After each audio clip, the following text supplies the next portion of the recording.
Good morning children. मेरे channel online study hub में आपका स्वागत है प्यारे बच्चों।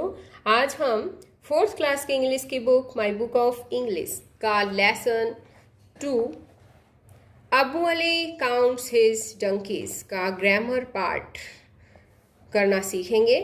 तो देखिए, आज हम इस वीडियो में शुरुआत करते हैं यहाँ से। पेज नंबर है 14। Read the following sentences. इससे पहले का जो पार्ट है वो मैंने अपनी 2-3 वीडियो और भी बना रखी है।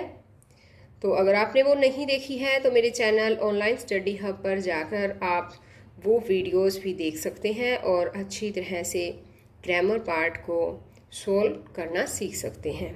तो यहाँ पर देखो बच्चों, ये दे रखा है read the following sentences. Following होता है नीचे दिए गए वाक्यों को पढ़ें। तो यहाँ देखो, एक वाक्य दे रखा है, Abu sat on a donkey, he got off and stood near the donkey. कि अबू जो है वो एक गधे पर बैठा, वह गधे से नीचे उतरा और गधे के नज़दीक खड़ा हो गया। There was no donkey behind the rocks। और एक वाक्य ये दे रखा है कि चट्टानों के पीछे कोई भी गधा नहीं था। तो ये 2 वाक्य दे रखे हैं। The words in bold are prepositions। कि जो शब्द हैं जो बोल्ड में दे रखे हैं, यहाँ पर देखो, on, off, near, behind, ये इनको हम प्रपोजिशन बोलते हैं। These are prepositions of place। ये prepositions हमें place के बारे में बताती हैं। They tell us the position of things or person। वे हमें किसी भी वस्तु या व्यक्ति की पोजीशन के बारे में बताती है, उनकी स्थिति के बारे में बताती है कि वो कहाँ पर है। जैसे इसमें दिया गया है, Abu sat on a donkey, Abu एक गधे पर बैठा। फिर यहाँ ही गॉट ऑफ, वह नीचे उतरा। और यहाँ नियर यानी कि नज़दीक, गधे के नज़दीक खड़ा हो गया। तो ये नज़दीक के बारे में बता रहा है। और जिस तरह इसमें है रॉक्स के पीछे, बिहाइंड दिया है ना, तो चट्टानों के पीछे। तो इस तरह से ये जो है वो प्रीपोजिशन बोलते हैं। आगे है कि some other prepositions of place are in, between, under. कि कुछ दूसरी प्रपोजिशंस भी हैं। प्रपोजिशंस ऑफ प्लेस, स्थान पर जो है, स्थान से रिलेटेड प्रपोजिशंस हैं। इन है, बिटवीन है, अंडर है, ये भी हैं। अब ये देखो बच्चों, ये है नेक्स्ट पेज हमारा। यहाँ पर सबसे पहले तो आप इस तस्वीर को ध्यान से देखो। इस तस्वीर में देखो, इस पर आधारित ही कुछ प्रपोजिशंस दी गई हैं नीचे, जिनको हमें हल करना है। तो देखिए, जैसे कि बुक्स हैं, बुक्स टेबल के कहाँ है? ऊपर है ना। और जैसे यहाँ पर एक बोतल रखी है, तो ये बोतल कहाँ रखी है? मेज़ के नीचे, है ना। और यहाँ पर ब्लैक बोर्ड बताइए, मैडम के कहाँ है? आगे है या पीछे? ये पीछे। तो इस तरह से अब ये लड़का खड़ा है, कहाँ खड़ा है? मैडम के नज़दीक, है ना। तो इस तरह से इन प्रपोजिशंस के बारे में ही हम आज सीखने वाले हैं। अब यहाँ देखो, look at the picture of the classroom and fill in the blanks using prepositions given in the box. ये कहता है कि क्लासरूम की पिक्चर को देखो और बॉक्स में, यहाँ पर देखो, इस बॉक्स में दी गई हैं प्रीपोजिशंस। उनका प्रयोग करके नीचे दिए गए खालिस्तान भरो। 1 हैज़ बीन डन, एक कर दिया गया है। तो ये देखिए, अब ये है बॉक्स और यहाँ पर कुछ सेंटेंसेस दे रखे हैं। तो first sentence is, the black board is behind the teacher. Black board teacher के पीछे है, तो पीछे को हम बिहाइंड बोलते हैं। तो यहाँ पर बिहाइंड आ गया है। अब सेकंड सेंटेंस देखो, the books are dash the table. किताबें टेबल के कहाँ है बताओ? यहाँ पर देखो ध्यान से, बताओ कहाँ है? टेबल के ऊपर है ना, तो ऊपर को हम बोलते हैं ऑन, तो यहाँ पर आएगा books are on the table. Third sentence is the water bottle is dash the table. पानी की बोतल टेबल के डैश है। तो अब इस चित्र में देखो, बताओ कहाँ पर है पानी की बोतल?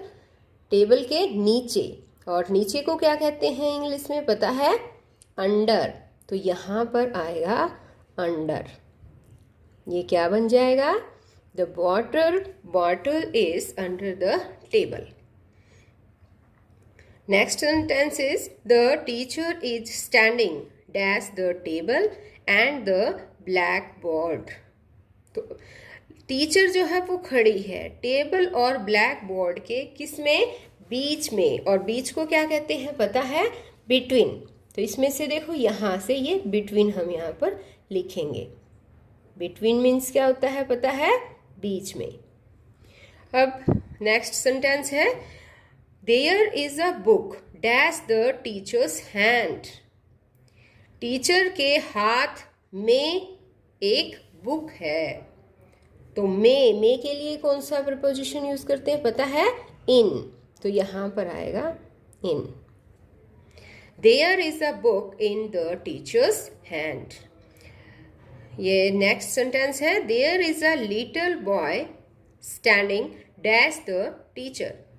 टीचर के एक लड़का टीचर के नज़दीक खड़ा है। तो नज़दीक के लिए क्या करते हैं बताओ? हाँ, क्या वर्ड यूज़ करते हैं? नियर। तो यहाँ पर आ जाएगा नियर, यानी कि there is a little boy standing near the teacher. अब आगे देखो बच्चों, यहाँ है ये लिसनिंग एंड स्पीकिंग। इसमें है दे रखा है कि when someone says something nice to you, you should thank him or her। यानी कि ये यहाँ पर कहता है बच्चों कि जब भी कोई आपसे आप ठीक हो, नाइस हो, सुंदर हो, कुछ इस तरह से कहता है तो आपको थैंक यू बोलना चाहिए, थैंक्स बोलना चाहिए उसे। ठीक है? तो अब यहाँ पर देखो, यहाँ क्या दे रखा है? देखिए, यू लुक वेरी प्रीटी। ये जो है लेडीज इस गर्ल को कह रही है कि यू लुक वेरी प्रीटी, तुम बहुत सुंदर लग रही हो। फिर ये क्या कहती है बताओ? थैंक्स। तो इस तरह से अगर हमारी कोई प्रेज करता है तो हमें थैंक्स भी कह सकते हैं। अब आगे देखिए, ये वाला सेंटेंस देखिए, इसने कहा है you danced very well today. आज तुमने बहुत अच्छा डांस किया है। और इसने कहा है थैंक यू वेरी मच। तो हम थैंक यू वेरी मच भी कह सकते हैं। अब यहाँ पर देखो, इसने कहा है कि I have cleaned the carpet. मैंने कारपेट साफ कर दिया है। अब इसने कहा कि थैंक्स अ लॉट, आपका बहुत धन्यवाद। थैंक्स का मतलब होता है बच्चों धन्यवाद। ठीक है? अब यहाँ पर देखो, ये लेडी कहती है कि you look very hungry, take this banana. इस बॉय से कह रही है कि तुम बहुत भूखे लग रहे हो, इस बनाना को ले लो। और ये लेते हुए कहता है थैंक्स फॉर द बनाना, बनाना के लिए धन्यवाद।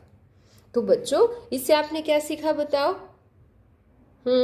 जब भी कोई भी व्यक्ति हमें ये सब कहता है कि आप बहुत अच्छे हो, आप बहुत सुंदर हो, या फिर कोई भी हमारी प्रेज करता है, यानी किसी बात पर अगर हमारी कोई प्रशंसा करता है तो हमें उसको थैंक्स बोलना चाहिए। तो उनके लिए कुछ वर्ड्स दे रखे हैं।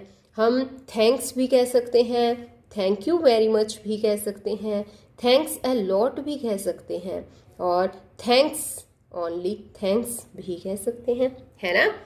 अब आगे यहाँ पर देखो बच्चों, यहाँ दे रखा है कि हेयर आर सम कमेंट्स। यहाँ कुछ कमेंट्स दे रखे हैं। Tick the comments where you will say thanks. उन कमेंट्स को टिक करना है जहाँ तुम थैंक्स कह सकते हो, जहाँ पर तुम्हें थैंक कहना पड़ेगा। तो अब देखो हम स्टेटमेंट पढ़ते हैं। पहली स्टेटमेंट है हमारी, you speak English so well, कि आप इंग्लिश बहुत अच्छे से बोल लेते हो। इसमें कहा गया है, यानी तुम भी यूज़ कर सकते हैं यू के लिए, कि तुम बहुत अच्छे से इंग्लिश बोलते हो। तो ये किसी ने हमारी प्रेज की है, किसी ने प्रशंसा की है ना। तो हमें यहाँ पर हम थैंक्स कह सकते हैं, तो हम इसको टिक कर देंगे।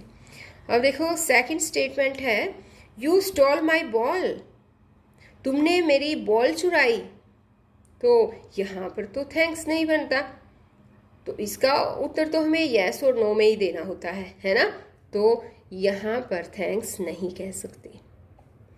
अब आगे है, you have got nice hand writing, कि तुम्हारी अच्छी हैंड राइटिंग है। तो इसके लिए थैंक्स कह सकते हैं हम, है ना, और थैंक कहना भी चाहिए हमें, तो इसके लिए ये टिक कर देते हैं। आगे है ये वाला स्टेटमेंट कि यू फॉरगॉट योर होमवर्क, तुम अपना होमवर्क भूल गए, यानी अपना गृह कार्य करना भूल गए। तो इसके लिए बताओ थैंक्स कह सकते हैं क्या? नहीं, इसके लिए थैंक्स नहीं कह सकते। अब है ये फिफ्थ स्टेटमेंट कि you have passed your exam, congratulations. इसने कहा है कि तुमने अपना एग्जाम पास कर लिया है, कॉन्ग्रेचुलेशंस। तो इसने बधाई दी है कि बधाई हो, तो इसके लिए हमें थैंक्स कहना बनता है, तो इसके लिए हम थैंक्स कहेंगे। तो यहाँ पर हम टिक करेंगे। और ये वाला था ना, ये वाला रोंग करना ही ध्यान नहीं रहा। इसने कहा था कि तुम अपना होमवर्क भूल गए, तो ये टिक नहीं होगा, ये क्रॉस होगा। ठीक है, तो अब ये पेश हो गया हमारा। तो आज इस वीडियो में केवल इतना ही। नेक्स्ट वीडियो में मैं आपको इस लेसन का राइटिंग पार्ट आएगा, तो उसमें आने वाले क्वेश्चन समझाने वाली हूँ। अगर आपने मेरे चैनल ऑनलाइन स्टडी हब को अभी तक सब्सक्राइब नहीं किया है तो प्लीज़ उसे सब्सक्राइब भी कर लें और साथ में दिए बेल आइकन को ज़रूर प्रेस कर लें, ताकि मेरी आने वाली वीडियो आप तक आसानी से पहुंच सके और आप इसी तरह से पढ़ते रहें। और बच्चों, आपको इस तरह से ट्यूशन लगाने की भी कोई ज़रूरत नहीं होगी। अगर आपको कुछ समझ में नहीं आता है तो आप मेरे चैनल ऑनलाइन स्टडी हब पर जाकर वो वीडियोस देख सकते हैं। मैंने अपने चैनल पर सभी विषयों की जो है वीडियोस डाल रखी है, जैसे कि हिंदी, इंग्लिश, मैथ, ईवीएस, तो आप उन्हें आसानी से और बिना पैसे में ही देख सकते हैं। तो बच्चे फिर मिलते हैं नेक्स्ट वीडियो में, तब तक के लिए बाय।